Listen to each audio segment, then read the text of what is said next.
It's great to welcome back to the program Johann Hari, who is a writer and journalist whose latest book is Stolen Focus: Why You Can't Pay Attention and How to Think Deeply Again. Johann, always great speaking with you. Hey David, I was saying to you before we went on air, it's really weird whenever I talk to you because you're like a voice in my head that I listen to so much that it always feels slightly surreal when I'm then interacting with that voice, but it's lovely to be with you. Always good to talk to you. And this is a really timely book. We first should start with what is the case to be made for this lack of attention and lack of focus? Because there are some who say this is a very popular story to talk about, but there's really no evidence that there is a focus or attention problem at this point in time. So, first question is how do we quantify that this really is a problem? I used to say exactly what those people say that, every generation struggles with attention and nothing unusual is happening now. And I started to write Stolen Focus because I noticed that something really weird seemed to be happening to my own attention. With each year that passed, things that required deep focus, like reading a book, having deep conversations, watching a long movie, things that are very deep to my sense of self, were getting harder and harder. They were getting more and more like running up a down escalator. You know what I mean? I could still do them, but they were getting harder. Hmm. And I told myself, well, this is just aging, right? But then I was particularly worried about a lot of the young people in my life, a lot of whom seem to be kind of whirring at the speed of Snapchat when nothing still or serious could touch them. And I decided, okay, I'm going to look into the science of this. I'm going to use my training in the social sciences at Cambridge University to investigate this, to see what's happening. And even very early on, some of the facts about this were quite startling. The typical American office worker now focuses on any one task for only 3 minutes. For every one child who was identified with serious attention problems when I was 7, there's now 100 children who've been identified with that problem. So I want to understand, of course, there's many complicating factors going on there. I want to understand, well, what could be happening? So I went on a really big journey all over the world. I researched this for 3 years. I interviewed the leading experts on focus and attention from Moscow to Miami to Melbourne, over 200 of them, and did a really deep dive into their research. And what I learned from them is that there's scientific evidence for 12 factors that can make your attention better or can make it worse.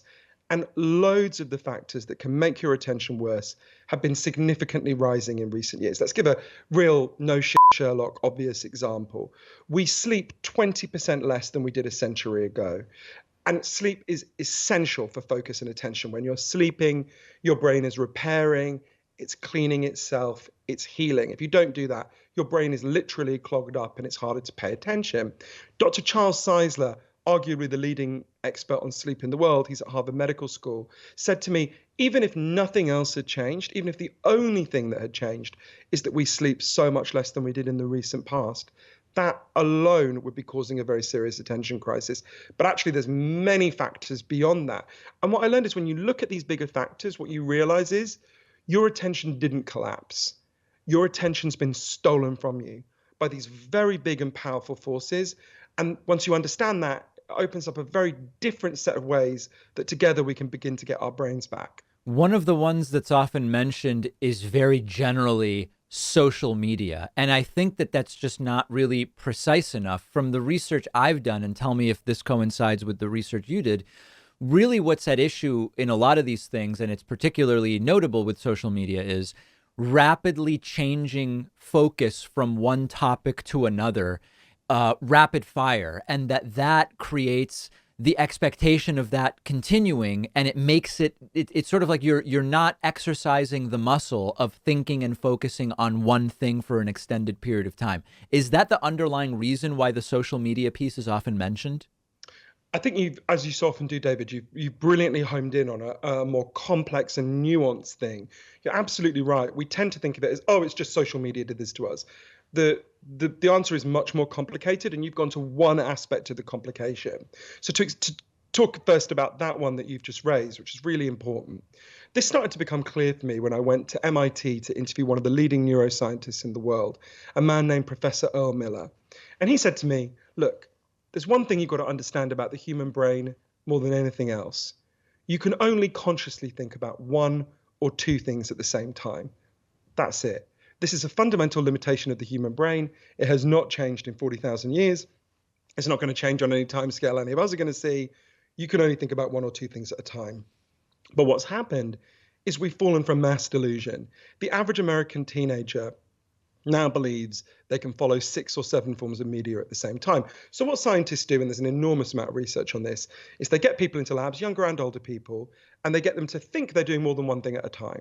And what they discover is invariably you're not doing more than one thing at a time. What you're doing is you're juggling very rapidly between tasks. You're juggling from one Right. thing to another to another. And it turns out when you do that, it always incurs a cost, a psychological cost. The technical term for it is the switch cost effect. So when you try and do more than one thing at a time, you will do all the things you're trying to do less competently. You'll make more mistakes. You'll remember less of what you do. You'll be less creative. And I remember when Professor Miller first explained that to me, obviously I then did a huge amount of research into the literature on this, thinking, okay, I sort of get that, but this must be a small effect. The evidence is quite shocking on this. I'll give you an example of one very small study that's backed by a wider body of evidence. Hewlett-Packard, the printer company, got a scientist in to study their workforce. And this scientist split some of their workers into 2 groups. And one group was told, just get on with your task, whatever it is, and you won't be interrupted. And the second group was told, get on with your task, whatever it is, and you're going to have to also answer a heavy load of email and phone calls. So basically the way most of us live now. And at the end of it, they gave an IQ test to both groups. The group that had not been interrupted scored on average 10 IQ points higher than the group that had been interrupted. To give you a sense of how big that is, if you and me got stoned together now, David, if we smoked a fat spliff, our IQs would go down in the short term by 5 points. Right. So being chronically interrupted is twice as bad, at least in the short term. There's a debate about the longer term for cannabis, than being chronically distracted. Or to give you another study, there's one study that found just receiving 8 text messages in an hour reduces your brain power for the main thing you're trying to focus on by 30%.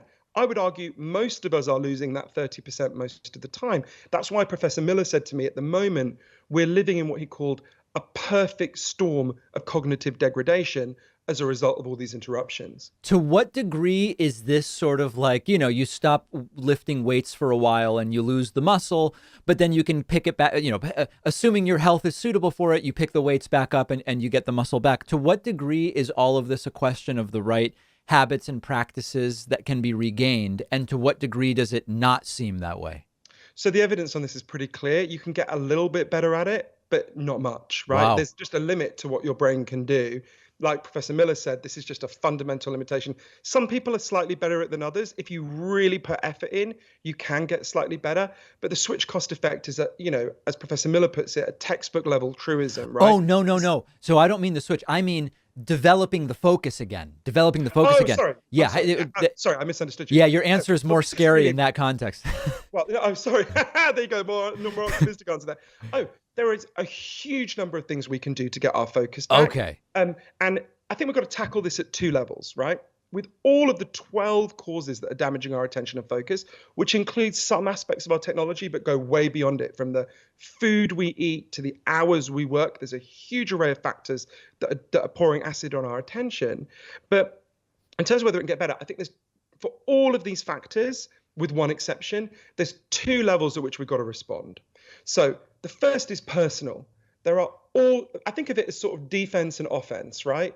There are all sorts of things we can do to defend ourselves and our children from these factors that are invading our attention, and I go through dozens of them. If you think about switching, which is one of the causes, give you an example. You can't see this because it's behind my laptop, but in the corner over there, I have something called a K-safe. I promise you I'm not getting commercial sponsorship for these guys. I keep plugging them.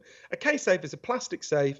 You take off the lid, you put in your phone, you put on the lid, you turn the dial, and it will lock away your phone for between 5 minutes and a whole day. Yes. I will not sit down and watch a film with my partner unless we both imprison our phones. I won't have dinner with my friends unless we all imprison our phones. So that's one example of dozens that I give of a personal intervention. But I want to be really honest with people, and I think your audience is unusually well fitted to understand this point. These individual tweaks are hugely important. I'm passionately in favor of them. They will really help, but they will only get you so far because this is a systemic problem, right? At the moment, it's like someone is pouring itching powder over us all day, and then they're leaning forward and going, hey, buddy, you might want to learn how to meditate. Then you wouldn't scratch so Right. much. To which the logical response is, screw you, I'll learn to meditate, but we need to stop you destroying pouring this itching powder over. Right. The way Professor Joel Nigg, one of the leading experts on children's attention problems, put it to me, is he said we need to ask if we're currently living in what he called an attentional pathogenic environment, an environment in which everyone's attention is being degraded, or pretty much everyone's. And if that's the case, then the primary set of solutions we have to pursue are environmental. We have to together, as a movement, take on the forces that are doing this to us. Yeah, when I've spoken to Cal Newport about this, Mm. and his concept is that of deep work, and he talks about at the individual level, maybe when you're actually doing work that's not email based, you don't have your email open in another window. That's like that's one thing. But if your employer expects that you're Exactly. responding to emails within 10 minutes, then it's not really something that at the personal level is going to set you up for success. No, you've put that brilliantly. And there is a collective solution to this that I've seen in practice. This is why I'm profound, although Cal Newport is a good writer, gives good advice, I'm very uncomfortable with a lot of this because a lot of it, like my case safe, right? That I mentioned, the thing that imprisons my phone, I use that for 4 hours a day. And I'm conscious that when lots of people hear that, they're going to go, well, screw you, I can't do that, Mm, right? How could I possibly do that? That's not a kind, liberating piece of self help advice. That's a taunt to people who right. can't do it. So there's a solution to this. In France, in 2018, they had a big crisis of what they called le burnout, which I don't think I need to translate. And the French government, under pressure from labor unions, and they would never have done it without pressure from organized labor, set up a government inquiry to figure out, well, what the hell's going on? Why is everyone so burned out? And one of the things they discovered is that 35% of French workers felt they could never stop checking their phones or checking their email when they were awake because their boss could message them at any time of the day or night. And if they didn't answer, they'd be in trouble, right? So I can give them all the lovely Cal Newport advice in the world. They can't do it, right? They just can't do it. So the French government, again, I stress labor union pressure was crucial, introduced a legal reform. It's called the right to disconnect. Every French worker now has two rights. Your work hours have to be defined in your contract, and you have the legal right to never answer your phone or check your email when your work hours are over. So it's Paris, obviously before the plague, to interview people about this. When I was there, Rentokil, the pest control company, was fined 70,000 euros for trying to get one of their workers to check his email an hour after he left work. Now you can see how, and there are dozens of these collective reforms we need to fight for. You can see how that's a collective reform that sets people free to make the individual reforms that many of them want to make. And there's dozens of these collective reforms, whether it's dealing with the food industry, because the food we are eating at the moment is profoundly damaging our focus and attention, or whether it's dealing with the specific aspects of our technology, which is not all of our technology, and it's not inherent to our technology, that are damaging our attention. And so I argue in the book that just like we needed, and of course still need, a feminist movement for women to reclaim their bodies and their lives, I argue we need an attention movement to reclaim our minds. And it requires a big shift in focus because at the moment, what I did when I couldn't pay attention is I blamed myself. I was like, there's something wrong with me, right? Why am I not strong enough? Why isn't my willpower good enough? But when you realize this is happening, this is a systemic problem, a structural problem that requires systemic solutions, you realize, well, what's the only thing that solves systemic problems? It's movements. We need an attention movement to reclaim our minds. And I would argue it requires a shift in consciousness. We are not medieval peasants begging at the court of King Zuckerberg for a few little crumbs of attention from his table. We are the free citizens of democracies, and we own our own minds, and we can take them back if we want to. And I'm conscious that can sound a bit fancy or grandiloquent. I'll give you a very concrete example of a precedent for this in American history that has improved the attention of every single person listening to your podcast or watching this. I think you're a little bit younger than me, David, but I can just remember it used to be completely normal. It was the standard form that people used leaded gasoline in their petrol, in their cars, right? And a bit before my time, it was completely normal that people painted their homes with leaded paint, right? And it was discovered in the 1920s that this profoundly damaged people's brains, and it particularly damaged children's ability to focus and pay attention. But for years and years, the lead industry funded a kind of pseudo-scientific denialist wing of science that denied this. But by the 1970s, the evidence was completely overwhelming that exposure to lead was profoundly damaging children's brains. And the lead industry funded a whole campaign saying, well, the problem is people just don't, housewives don't dust their homes enough. Encouraging people to dust enough. Turns out dusting doesn't deal with lead exposure. So what happened? A movement of ordinary moms, it was overwhelmingly moms, banded together and said, Why are we tolerating this? Why are we allowing a for-profit industry to damage our children's brains? This is crazy. We can't permit this. And so they banded together, and it's important to see what they didn't demand. They didn't say, let's ban all paint. They didn't say, let's ban all gasoline. They said, let's ban the specific component that is damaging our kids' focus and attention. They succeeded. As a result, the Center for Disease Control says the average American child is 3 to 5 IQ points higher than they would have been had lead not been banned. So that's an example of a collective movement that identified something in the environment that was damaging our attention. Ordinary citizens banded together, fought it, and succeeded. So what I go through in the book are these 12 factors that are damaging our focus and attention now, where we've got to follow the example of those moms and get them out of our environment. In the very limited time we have left, Johann, the 2 to 3 and sometimes 4 hour podcast format has grown quite a bit in the last few years. How does that, I mean, is that related to what you're talking about in that, I mean, listen, it's a different type of focus to listen to a 3 hour podcast, or are the specifics of how people consuming it really where the sort of detail where the devil is and it doesn't really deal with this attention thing? No, I think it's an example in the same way that you can see that Whole Foods is a counter movement to the obesity crisis, right? You have an obesity crisis because our food supply system has completely changed. That's profoundly damaging our focus and attention. It's also causing obesity. In fact, has caused obesity for me at several points in my life. And of course, that means that you then get a subsection of the population who are privileged, who can then go to Whole Foods, right?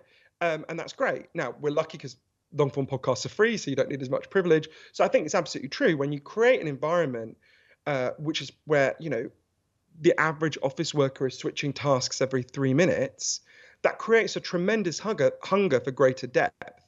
And the thing we've lost with attention, this attention crisis, is depth. I would just say to anyone watching and listening, think about anything you've ever achieved in your life that you're proud of. Whether it's starting a business, running a campaign group, being a good parent, learning to play the guitar, whatever it is, that thing that you're proud of required a huge amount of focus and attention. And when focus and attention break down, your ability to solve your problems and achieve your goals also breaks down. And that creates a tremendous hunger for greater depth, greater engagement. And of course, long form podcasts are a beautiful example of deeper. I mean, I seem to have been on every long form podcast in the world in the last week, so that's why I started losing my voice. These deeper conversations are what we're desperate for, in the same way that we're desperate for nutrition in our diets. We just don't know how to get it.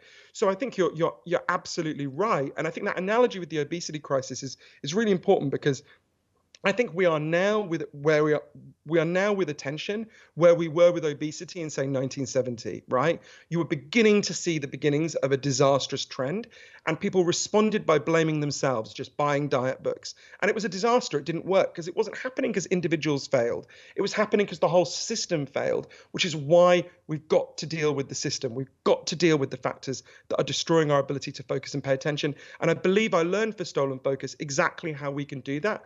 I went to places that had done it, from New Zealand to France. We can absolutely win this, but we're going to have to fight for our attention. The book is Stolen Focus, Why You Can't Pay Attention and How to Think Deeply Again. We've been speaking with the book's author, Johann Hari. Johann, always great having you on. I really appreciate it. Oh, it's totally a pleasure, David. I meant to say on my publisher's Tase Me that people can also get the audiobook if they want to from any audiobook site. I'm also meant to say you can get it from good bookstores, but I always feel like saying, well, you can also get it from shitty bookstores if you want to. There's no rule about this, right? But yeah, it's such a joy to be with you, David. Thanks so much.